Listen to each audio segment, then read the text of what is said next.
Hi, this is Tina Ekman from Blackmagic Design at NAB 2015. Happy to be talking about our newest releases for the URSA product camera line.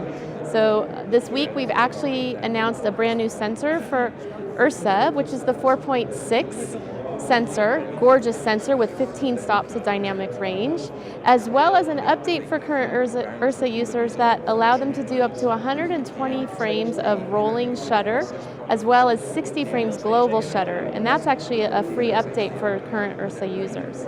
With the response from the URSA camera from last year being so overwhelming, but at the same time getting some feedback that customers really wanted to have something that they could very quickly, easily throw on their shoulder and run around and continue to shoot, but with that same URSA quality, we've now been happy to announce URSA Mini, which supports the same two sensors, the 4.0 at 12 stops, or the 4.6 at 15 stops of dynamic range, built into a smaller, lighter weight body. The body actually weighs about 5.5 pounds, so for comparison to the other URSA, obviously a lot lighter. It has a lovely handle trigger with link control for recording, as well as the same battery structure rather as the URSA does.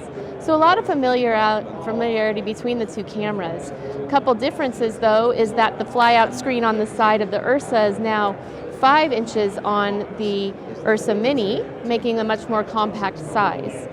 And it also will do the 60 frames, as I mentioned, and the 30 frames of global shutter. So about half the frame speed rather than the URSA.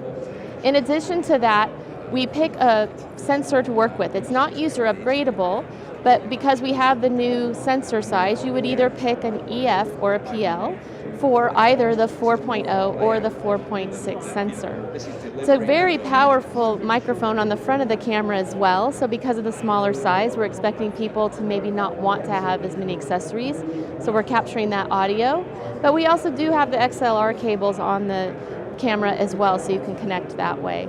Starting point for the EF 4.0 is about $3,000, $3,495 for the PL. And then the EF and the PL, again, about $2,000 more for the new sensor, the 4.6. Should also mention, we have a couple of accessories for URSA now, which is very exciting.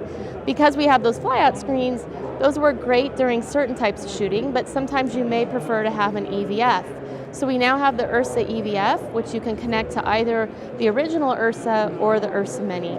It's got precision glass, OLED display, 1920 by 1080, and in addition to that, you can actually set the focus. There's focus grids so that you can make sure your eye is seeing correctly and you can have the confidence that your images are going to be in focus. Additional for the URSA Mini is a shoulder mount as well as an additional handle and an extension rod so that you can put your trigger at the end of the extension rod very quickly, quick release the shoulder mount, pop it on your shoulder and run around and continue shooting. So lots of great things happening here at Blackmagic NAB 2015.